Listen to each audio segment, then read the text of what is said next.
శివమహాపురాణం విద్యేశ్వర సంహిత 18 చాప్టర్లో 120 శ్లోకా నుంచి. ఎట్లాంటివైనా సరే మన జీవితంలో కలిగే 3 రకాల బాధలు, ఆది దైవిక, ఆది భౌతిక, అలాగే ఆధ్యాత్మిక. ఈ 3 రకాల నుంచి ఉపశమనం కలిగాలి అంటే శాంతి హోమం చెయ్యాలి అన్నారు. ఆ శాంతి యజ్ఞానికి చేయటానికి ఏంటి కావాలి అన్నీ చెప్పారు. అష్టదిక్కుల్లో 8 కలశాలు పెట్టి, అలాగే మధ్యలో విష్ణు కలశాన్ని పెట్టి విధి విధానంగా మంత్రాలు చదువుతూ పూజ చేయాలి. ఆవాహనంతో మొదలు పెట్టుకుని మళ్ళీ ఎన్నిసార్లు నువ్వు ఆ జపం చెయ్యగలవో ఆయా మంత్రాలు ఆయా దేవతా స్వరూపాలకి అన్నిసార్లు, అంటే అది ఒకరోజు చేస్తున్నావా, 9 రోజులు చేస్తున్నావా, 40 రోజులు చేస్తున్నావా శాంతి యజ్ఞం, దానికి తగ్గట్టుగా ఆ జపం అన్నది 1,000 సార్లు చేస్తావో, 1,00,000 సార్లు చేస్తావో, 1000 సార్లు చేస్తావో, 108 సార్లు చేస్తావో, శక్తి కొలది ఆ జపాన్ని చెయ్యాలి. తర్వాత చివరిలో మళ్ళీ ఈ నవగ్రహాది పూజ చేయాలి. ఆదిత్యాదీన్ గ్రహాన్నిష్టవా సర్వహోమాంత ఏవహి ఋత్విగ్భ్యో దక్షిణాం దద్దాన్నవరత్నం యథాక్రమం. యా నవగ్రహాలు ఏదైతే సూర్యుడితో మొదలు పెట్టుకుని నవగ్రహాలు ఉన్నాయో, ఈ హోమం అయిపోయిన తర్వాత ఆ పూజ చివర్లో ఆ ఋత్విగులకి క్రమానుసారంగా, అంటే నవగ్రహాన్ని పూజించిన తర్వాత ఆ హోమాలు నవగ్రహానికి అయిపోయిన తర్వాత ఈ ఋత్విగులు ఎవరికి ఉన్నారో ఈ క్రమంలో, అంటే ఈ నవరత్నాలు ఒక క్రమం ఏమైంది, ముందుగా సూర్యుడు, చంద్రుడు, అంగారకుడు, బుధుడు, గురుడు, శుక్రుడు, శని, రాహు, కేతువు, దానికి సంబంధించిన ఈ రత్నాలు ఏవైతే ఉన్నాయో ఒక్కొక్కటి అదే క్రమంలో ఒక్కొక్కరికి ఇచ్చుకుంటూ దక్షిణ కూడా ఇచ్చేయాలి. దశదానం తతః కుర్యాత్ భూరిదానం తతః పరం బాలానాముపనీతానాం గృహీణాం వనినాం ధనం. ఈ ఋత్వికులు ఇచ్చిన తర్వాత మళ్ళీ ఇవి రత్నాలు ఇచ్చేసిన తర్వాత మళ్ళీ 10 దానాలు కూడా ఇవ్వాలి. అంటే 10 దానాలు అంటే ఇంతకు ముందు ఏవైతే శ్రేష్టమైన దానాలు ఏమని చెప్పారు, 12 అని చెప్పారు. అందులో 10 ఇవ్వాలి. అంటే గోవుని ఇస్తున్నావు, భూమిని ఇస్తున్నావు, తిలలు ఇస్తున్నావు, బంగారం ఇస్తున్నావు, నెయ్యి ఇస్తున్నావు, వస్త్రాలు ఇస్తున్నావు, ధాన్యం ఇస్తున్నావు, బెల్లం, వెండి, ఉప్పు, అలాగే గుమ్మడికాయ, ఇవన్నీ కూడా ఇందులో ఏమన్నా 10 ఇవ్వాలి. వీళ్ళకి ఇవ్వటమే కాకుండా అక్కడ ఉన్న వాళ్ళకి, అంటే చిన్న పిల్లలు ఉన్నారు, యజ్ఞోపవీతం వేసుకున్న వాళ్ళు ఉన్నారు, గృహస్థాశ్రమంలో ఉన్నవాళ్ళు ఉన్నారు, వనప్రస్థాశ్రమంలో ఉన్నవారు ఉన్నారు, ఆడవాళ్ళు కూడా ఉన్నారు. వాళ్ళందరికీ కూడా యథాశక్తి దానాలుగా కూడా ఇవ్వాలి. కన్యానాం చ సభర్తॄణాం విద్వానాం తతః పరం తంత్రోపకరణం సర్వమాచార్యయ నివేదయేత్.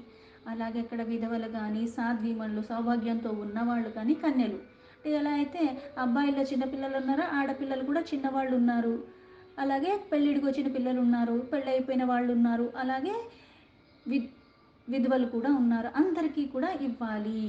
అయితే యథోచితంగా ఈ యజ్ఞం అయిపోయిన తర్వాత అక్కడ మళ్ళీ యజ్ఞానికి ఏవైతే వస్తువులు వినియోగించామో అవన్నీ కూడా మళ్ళీ ఆచార్యుడికే సమర్పించుకోవాలంటే, అక్కడ మనం ఏవైతే విగ్రహాలు పెట్టామో, ఇప్పుడు మామూలుగా సాధారణంగా మనం ఆచార్యులు కూడా అలాగే చేస్తున్నారు, వాళ్ళు కూడా ఈ మధ్యన తీసుకోవట్లేదు, డబ్బులు తీసుకుని వెళ్ళిపోతారు, అంటే ఆ వస్తువులతో వాళ్ళకి ఇంకా సంబంధం లేదు.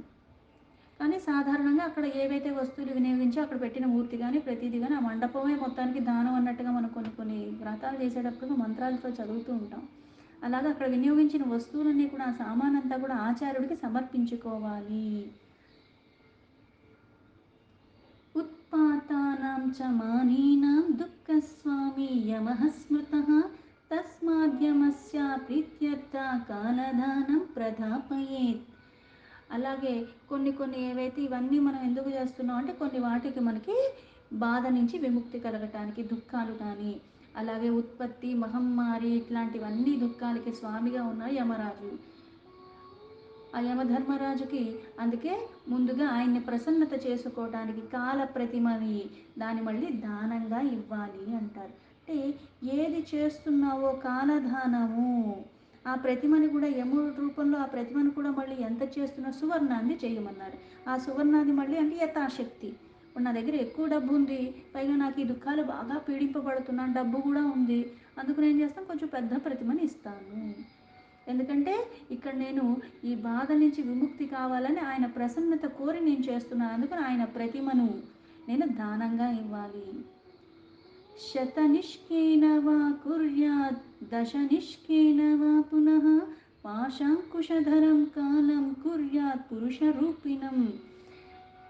పాశాన్ని పట్టుకున్న ఆ రూపాన్ని ఏదైతే విగ్రహాన్ని చేస్తున్నానో, ఎంత 100 నాణాలు, బంగారు నాణాలు 100 వినియోగించి చేసిందైనా, లేకపోతే నా శక్తి అంత లేకపోతే 10 నాణాలైనా అది పెట్టి దాన్ని నేను స్వర్ణమూర్తిని, బంగారం మూర్తిని, ప్రతిమని చెయ్యాలి. పైగా అందులో ఎలా ఉండాలి, అక్కడి అన్ని ఆయుధాలు ధరించిన వాడుగా ఉండాలి. అంకుశాన్ని పట్టుకున్నాడు, పాశాన్ని పట్టుకున్న మూర్తి. తత్స్వర్ణ ప్రతిమాధానం కుర్యాత్ దక్షిణాయ సహ తినధానం తతః కుర్యాత్ పూర్ణాయుష్య ప్రసిద్ధయే. ఆ సువర్ణమూర్తిని చేసిన తర్వాత ఆ సువర్ణమూర్తితో పాటుగా దక్షిణ సమేతంగా దానంగా ఇచ్చేయాలి. అప్పుడే మళ్ళీ తిలల రూపంలో కూడా దానాన్ని ఇచ్చేయాలి. అంటే దేని నుంచి నాకు విముక్తి కావాలనుకుంటున్నాను, ఇచ్చేటప్పుడు ఇలాగ అన్నీ కూడా నేను ఇచ్చేసేయాలి. నువ్వులు కూడా ఏం చేస్తాయి, దీర్ఘ ఆయువునిస్తాయి. అందుకు నువ్వులు కూడా దానంగా ఇస్తూ ఉంటారు. ఆజ్యావేక్షణాధానం కుర్యాద్వాయాధి నివృత్తయే సహస్రం భోజయేత్ విప్రాన్ దరిద్రః శతమేవ వా. అలాగే రోగ నివారణ కోసం ఆ నెయ్యని, లేకపోతే అందులో మన నీడని చూసి దానంగా ఇచ్చేసిన, అంటే ఆ నెయ్యిలో నా నీడని చూస్తున్నాను, ఇది మళ్ళీ నేను దానంగా ఇచ్చేస్తాను, అంటే నా అన్నీ కూడా అందులోంచి వెళ్ళిపోతున్నాయి అన్న భావనతో అలా ఇవ్వటం ద్వారా యథాశక్తి. అలాగే బ్రాహ్మణులకి ఎంతమందికి నేను భోజనం పెట్టగలను అంతమందికి నేను భోజనం పెట్టాలి. పైగా భోజనం పెట్టాలంటే ఇక్కడ ఏంటి, బ్రాహ్మణులకి పైగా 1000 మందిని పిలుస్తున్నాను, లేకపోతే నేను అంతకన్నా తక్కువే చేయగలి, 1000 మందికి ఇవ్వలేను నేను, లేకపోతే 100 మందికి, అంతమందికి కూడా ఇవ్వలేకపోతే యథాశక్తి అన్నారు. శక్తి ఉండి కూడా 1000 ఇచ్చినా ఒకటే, 100 ఇచ్చినా ఒకటే అన్నట్టుగా చెయ్యకూడదు. ఎంతమందికి నువ్వు చెయ్యగలిగితే అంత మంచిది. అందుకు నువ్వు 1000 మందికి ఇస్తున్నావు లేకపోతే 100 మందికి ఇస్తున్నావో చూసుకుని మన శక్తి కొలది అక్కడ మనం భోజనాలు కూడా పెట్టాలి. విత్తభావి దరిద్రస్తు యథాశక్తి సమాచరేత్ భైరవస్య మహాపూజాం కుర్యాత్ భూతాదిశాంతయే. మహాభిషేకం నైవేద్యం శివశాంతి తు కారయేత్ బ్రాహ్మణాన్ భోజయేత్ పశ్చాత్ భూరి భోజన రూపతః. ఇక్కడ భూతశాంతి కొరకు ఏం చేయాలి అంటే భైరవుణ్ణి పూజించుకోవాలి. అది మహాపూజ. ఆ భైరవుణ్ణి పూజించటం ద్వారా ఇంతకుముందు ఆది దైవిక, ఆది భౌతిక, ఆధ్యాత్మిక ఈ 3 రకాలుగా ఏవైతే బాధలు మనకు వస్తున్నాయో వాటి నుంచి కాస్త ఉపశమనం లభించాలంటే శాంతి యజ్ఞం అని చెప్పారు. ఇప్పుడు భూత పిశాచాలు ఇటువంటి వాటిని శాంతించుకోవాలంటే ఆ భైరవుణ్ణి పూజించాలి. ఆ భైరవుణ్ణి పూజించుకోవటం ద్వారా దాని నుంచి విముక్తి లభిస్తుంది అన్నారు. అంతే. చివరన మళ్ళీ ఆ పరమేశ్వరుడైన శివుడికి మహాభిషేకము నైవేద్యాలన్నీ సమర్పించి మళ్ళీ బ్రాహ్మణులకి చక్కగా భోజనాలన్నీ కూడా పెట్టాలి. ఏవం కృతేన యజ్ఞేన దోష శాంతి మవాప్నుయాత్ శాంతి యజ్ఞమిమం కుర్యాద్ వర్షే వర్షే తు ఫాల్గుని. ఈ రకంగా యజ్ఞం సంపన్నంగా చేసుకోవాలి. పైగా దోషాలన్నీ శాంతించాలి అంటే ఈ శాంతి యజ్ఞం ప్రతి సంవత్సరం కూడా ఫాల్గుణ మాసంలో చేసుకుంటూ ఉండాలి. అంటే సంవత్సరానికి ఒకసారి. ఏవైతే 12 మాసాలలో చివరి మాసం ఫాల్గుణ. అంటే ఈ చివరి మాసంలో, అంటే ఈ సంవత్సరం నుంచి నేను పడ్డాయన్నీ కూడా ఇప్పుడు నాకు శాంతించి కొత్త సంవత్సరం మళ్ళీ ఇటువంటివి లేకుండా ఉండాలన్న భావనతో అయినా అక్కడ పాల్గొన మాసంలో విశేషంగా అందుకుని ఆయోజన అక్కడ అనుకుని శ్రద్ధతో అది చేసుకోవాలి సంవత్సరానికి ఒకసారి. లేదా దుర్దర్శాన్నాధు సద్యో వై మాసమాత్రే సమాచరే మహాపాపాది సంప్రాప్తో కుర్యాద్ భైరవ పూజనం. ఇంకా ఎక్కువ బాధలు ఉన్నాయి, కొంచెం ఎక్కువగా మనకి ఏమన్నా జరుగుతున్నాయి అనుకున్నప్పుడు ఏం చేయాలి, వెంటనే చేసుకోవచ్చు, తప్పేం లేదు. అయితే ఒక నెల లోపల లేకపోతే నెలకు ఒకసారి అన్నా సరే అటువంటివి చేసుకోవచ్చు. మనం చేసిన కొన్ని మహాపాపాల నుంచి కూడా ఇప్పుడు తెలిసి చేసినా తెలియకుండా చేసినా కొన్ని చేస్తూనే ఉంటాం. అవి తొలగిపోవాలన్నా సరే ఇలా భైరవుడికి మనం పూజించుకుంటూ ఉండాలి. ఆ మహాపాపాలన్నీ కూడా తొలగించవేయబడతాయి. వాటిని మళ్ళీ చెయ్యకుండా కూడా మనల్ని మనం ఉంచుకోవటానికి కూడా అవి మనకి ఉపయోగపడతాయి. మహావ్యాధి సముత్పత్తో సంకల్పం పునరాచరే సర్వభావే దరిద్రస్తు దీపదాన మతాచరే ఇప్పుడు ఇంత యజ్ఞాలు ఇవి చేయటానికి నాకు శక్తి లేదు, అంటే నాకు ఆర్థికంగా అంత డబ్బులు లేవు, లేదా నాకేదో బాగా ఒక వ్యాధి ఉంది, నేను లేచి చేసే అంత లేదు, ఇవన్నీ నాకు చెయ్యాలి అంటే అవన్నీ సమకూర్చుకోవాలి కదా, ఆ డబ్బు కావాలి, ఆ సమయం కావాలి, ఆ శక్తి కూడా కావాలి. ఇవి నాకు లేనప్పుడు, ఆ వ్యాధి బాధన ఇదేదన్నా ఉన్నప్పుడు నేనేం చేయాలి? అంటే రోగస్తుగా ఉంటాం, కాస్త బెడ్ రెస్ట్లో, లేకపోతే ఇంకా ఏవేవో ఉంటాయి. ఇట్లాంటి వాళ్ళు సంకల్పం చేసుకోవాలి, అంటే నాకు ఇదంతా తగ్గిపోయాక నాకు ఇది చేద్దామని ఉంది, నేను దీని తర్వాత చేస్తాను అని ఆ సంకల్పం చేసుకున్న తర్వాత, ఇదంతా తగ్గిపోయిన తర్వాత కాలాన్ని కూడా కొన్ని కొన్ని మనము మొక్కులు మొక్కేసుకుంటూ ఉంటాం, ఇది అయిపోతే అది, ఇది అయిపోతే ఇదిని, అవి మనకి తీరిపోతాయి, కాలానుగుణంలో మళ్ళీ మర్చిపోతూ ఉంటాం. గట్టెక్కేదాకా ఒక లెక్క, గట్టెక్కక ఒక లెక్క కాకుండా ఉండాలి. ఇక్కడ పరమాత్మ మళ్ళీ ఏమి మనకి ఇది చెప్పావు కదా, ఇది చేయలేదని ఏదో మానవులు చేసినట్టుగా ఇంకొకరు మనం పీడించేలాగా ఏం చేయడు. కాకపోతే ప్రతిదీ మనం ఇక్కడ అసత్యం ఆడినట్టు అయిపోతుంది. ఎందుకంటే ఇక్కడ సంకల్పం చేస్తానని నేను మళ్ళీ వ్యాధి తగ్గిపోయాక అది మళ్ళీ చేయటం మానేశాను, అది మళ్ళీ అసత్యం అయిపోతుంది. ప్రతిదీ నా కర్మ నా భావనతోనే మారిపోతూ ఉంటాయి ఫలితాలు. అయితే ఇలా రోగంలో ఉన్నవాళ్ళు సంకల్పం చేసుకున్నా సరే వాళ్ళకి అవన్నీ తర్వాత చేసుకోవచ్చు అన్నారు. కొంతమంది చాలా ఆర్థికంగా మనము చాలా తక్కువగా ఉన్న అంత నేను ఖర్చు పెట్టలేను, వాళ్ళు ఏం చేయాలి? కేవలం దీపధ్వానంతో కూడా వాళ్ళకి ఆ ఫలితమే వస్తుంది. అందుకే మనకి చాలా చక్కగా చెప్పారు, ఇదిచ్చే అదిచ్చే అని అందరికీ చెప్పలేదే, యథాశక్తి. శక్తి ఉంది 100 మందికి పెట్టు, శక్తి లేదు, నేను తినే ఆహారం కూడా నేను పరమాత్మకే ఇస్తున్నానా, నాకు ఏది భిక్షాటంలో దొరికిందో, ఏది దొరికిందో అదే నివేదన చేసి అది నేను స్వీకరించిన అది అదే కోవకి చెందుతుంది. కానీ ఇచ్చే అంత ఉండి కూడా మళ్ళీ నేను కక్కుర్తి వేషాలు వేయకూడదు. అందుకే ఇట్లా కాస్త ఆర్థికంగా తక్కువగా ఉన్నవాళ్ళు కేవలం ఒక దీపాన్ని దానంగా చేసిన, పోనీ అది కూడా ఇచ్చే అంత లేదు,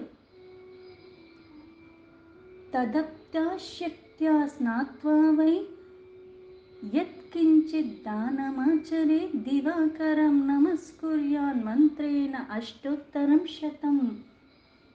ఇప్పుడు నాకు అది కూడా ఇచ్చేంత లేదు. ఇప్పుడు దీపం ఇవ్వాలంటే ప్రమిద ఉండాలి, నూనె ఉండాలి, ఒత్తు ఉండాలి. ఒక్కొక్కసారి మనకు అనుకూలంగా ఉండవు పరిస్థితులు. అందుకని కేవలము ఆ సమయాల్లో ఏం చేయాలంటే స్నానం చేయి, స్నానం చేసి ఏది ఉంటే అది దానంగా ఇచ్చేయి, ₹1 ఇచ్చినా పర్వాలేదు, అట్లా చేసినా సరే మనకి ఉపశమనం లభిస్తుంది. అలాగే 108 సార్లు, లేదా నాకు శక్తి ఉంటే ఆ మంత్రాన్ని నేను ఉచ్చరించినా సరిపోతుంది. సహస్రమాయుతం లక్ష్యం కోటిం వా కార్యేత్ బుధః నమస్కారాత్ మయజ్ఞేన తుష్టాః స్యయుః సర్వదేవతాః. ఈ మంత్ర ఉచ్చారణ చేసేటప్పుడు స్నానం చేసి సూర్యుడికి ఆరాధన చేస్తూ 108 సార్లు మంత్ర జపం చేస్తే ఫలితం వస్తుంది. అయితే ఈ మంత్రం చేసేటప్పుడు కూడా ఎలా చేస్తున్నావు? భక్తి శ్రద్ధతో. నాకు ఫలితం ఎక్కువ రావాలి, కానీ నేను తక్కువ చేస్తే ఎక్కువ ఇచ్చేస్తావా? ఇప్పుడు ₹10 ఎవరికన్నా నేను ఏదైనా కొనుక్కోవడానికి ఇచ్చినప్పుడు దానికి ₹10 ఏ వస్తువు వస్తుందో అదే ఇస్తాడు. ₹100 వస్తువు కావాలని ₹10 ఇస్తే నాకు ఇస్తాడా? పరమాత్మను అడిగేటప్పుడు కూడా అపారంగా కరుణాసాగుడు అన్నీ ఇస్తున్నాడు. నీకు అర్హత లేకపోయినా పాత్రత లేకపోయినా భక్తవాత్సలుడు కాబట్టి కాళ్ళంత గట్టిగా పట్టుకున్నావు కాబట్టి ఇస్తున్నాడు. కానీ విచక్షణ ఉండాలి. అయితే ఇలా దానాలు ఇచ్చేంత లేదు, కాకపోతే శరీరం ఇచ్చాడు కదా, ఈ శరీరాన్ని వినియోగించుకో. డబ్బున్నవాడు డబ్బుతో దాన ధర్మాలు చెయ్యాలని, డబ్బు లేనివాడు శరీరంతో చెయ్యాలని ఇంతకుముందు కూడా చెప్పారు. అందుకే 108 సార్లు చేస్తావో, 1000 సార్లు చేస్తావో, లేకపోతే ఒక 10,000 సార్లు చేస్తావో, 1,00,000 సార్లు చేస్తావో, 1,00,00,000 సార్లు చేస్తావో, సూర్యుడికి నమస్కరించి, ఇప్పుడు నువ్వు విగ్రహం కొనట్లేదే, బంగారంతో చేయమని మనకేం చెప్పలేదే, సూర్యుడిని ఎక్కడ కొంటావు? దానికి ఏమన్నా నీకు ఫోటో కావాలా? పొద్దున్న లేస్తే కనిపిస్తాడు. అంటే ప్రత్యక్ష దైవంగా ఎందుకు చెప్పారంటే సులభంగా లభిస్తున్నాడు, ఎవరు లేచినా కనిపిస్తాడు. ఆ సమయానికి లెగటం నీకు కావాలి, ఆ నియమం నీకు కావాలి. మంత్రాల ద్వారా ఆ పరమాత్మకి నమస్కరించు. నమస్కారం చేసి ఇలా 1,00,00,000 సార్లు చేస్తావో, 1,00,000 చేస్తావో, 10,000 సార్లు చేస్తావో, 1,000 చేస్తావో, 108 చేస్తావో, నియమంగా పెట్టుకో. స్నానం చేసి నమస్కరించి అలా చెయ్యి. ఇలా చేసినంత మాత్రాన, ఆ యజ్ఞం చేసినట్టుగా ఆ భగవంతుడిని ఆరాధించిన కారణంగా దేవతలందరూ కూడా ప్రసన్నత పొందుతారు. ఆరాధించిన సూర్యునైతే అందరూ ఎలా ప్రసన్నత అవుతారు? ఎవరిని చేసినా సరే చేసేది ఎవరిని? పరమాత్మని. అందుకే నువ్వు ఏ నామాన్నన్నా ఉచ్చరించు, ఏ మూర్తి కన్నా ఏ మంత్రాన్నన్నా చదువు, భేదభావం లేకుండా భావనతో నువ్వు ఎప్పుడైతే పూజిస్తున్నావో అన్నీ పరమాత్మకే చెందుతున్నాయి. ఇలా నువ్వు ఎప్పుడైతే చేస్తున్నావో త్రికరణ శుద్ధిగా సకల దేవతలు ప్రసన్నత పొందుతారు. అంతేగాని మనం ఏదో లౌకికంగా ఒక దగ్గరికి వెళ్ళామంటే వాళ్ళకేమో అది పెట్టావు నాకు ఇది పెట్టావు అన్నట్టుగా దేవతలు ఏమీ రారు. మన అజ్ఞాన కారణంగా ఈ నామం ఎక్కువ, ఈ నామం ఎక్కువ, ఈ రూపం ఎక్కువ, ఇది ఎక్కువ అన్నట్టుగా భేదం చూపిస్తున్నాము. పరమాత్మే సర్వస్వం, పరమాత్మ కానిది ఏదీ లేదు. అందుకని ఒక్క నమస్కారం త్రికరణ శుద్ధిగా, ఒక్క మంత్రం త్రికరణ శుద్ధిగా నువ్వు ఎప్పుడైతే చేస్తున్నావో సకల దేవతలు ప్రసన్నత పొందుతారు. త్వత్స్వరూపే అర్పితా బద్ధనా తే అశూన్యే చ రోచతే చాస్యత్యస్ మదేహాంతేతి త్వయి దృష్టి వివర్జిత. ఆ పరమాత్ముడైన శివుడికి ఇలా ఎవరైతే ప్రార్థన చేస్తున్నాడో వాడికి ఏమవుతుంది? ఆ బుద్ధి జ్ఞానం వైపుగా వెళ్ళిపోతుంది, అజ్ఞానం తొలగిపోతుంది, జ్యోతిర్మయ పూర్ణ స్వరూపంలాగా అయిపోతాడు. దేని సంపర్కంలోకి వెళితే ఇప్పుడు దుష్టుడికి దూరంగా ఎందుకు ఉండమన్నారు? ఎందుకంటే మనలో వికారాలు ఉన్నాయి. మనం తొందరగా వాటి సంపర్కంలో వెళ్ళినప్పుడు మనకు కూడా అదే గాలి సోకితే ఎలా మారిపోతాం అలా అయిపోతూ ఉంటాము. అందుకే ఆ పరమాత్మ ఒక సంపర్కంలో ఈ ప్రార్థనతో ఈ భావనతో నువ్వు ఎప్పుడైతే చేస్తూ ఉన్నావో ఆ చేయటం ద్వారా బుద్ధి మారుతుంది. ఆ బుద్ధి మారటం వల్ల జ్యోతిర్మయంగా పూర్ణ స్వరూపంగా అంటే జ్ఞాన వికసన జరిగిపోతుంది. అలాగే వాళ్ళు అందులోనే లీనమైపోతారు. పైగా ఆ పరమాత్మ యొక్క దర్శనంతో సర్వము అన్నిటికీ మూలమైన వాడు ఆయన దర్శనం ఇస్తున్నాడంటే ఆయన కృపను నీ మీద ప్రసరింపచేస్తున్నాడు. ఇంకా ఆది జ్ఞాది ఏదీ లేదు, అన్నీ తొలగిపోతాయి. నమోహం హి స్వదేహేన బోహమహస్త్వమసి ప్రభో న శూన్యో మత్స్వరూపో వై తవ దాసోస్మి సాంప్రతం యథా యోగ్యం స్వాత్మజ్ఞం నమస్కారం ప్రకల్పయేత్ అత్తాత్ర శివ నైవేద్యం దత్వా తాంబూలమాహరేత్. ఇక్కడ ఆ పరమాత్మని ఈ భావంతో నువ్వు చేస్తే నీకు అన్నీ తొలగిపోతాయి అని చెప్పాడు.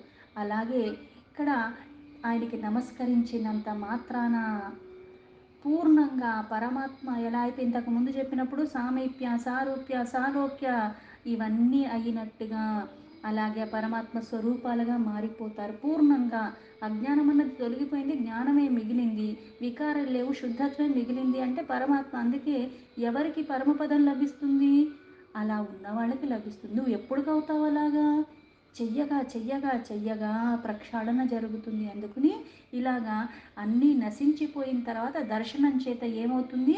ఆ పరమాత్మకి నమస్కరించినంత మాత్రం చేతనే ఎలా అయితే సూర్యుడు వస్తున్నాడు అంటే చీకట్లకి తావులేదు, అలాగే ఆ సంపర్కంతో ఆ స్వరూప దర్శనం లభించగానే ఆ స్వరూపంగా మారిపోతావు.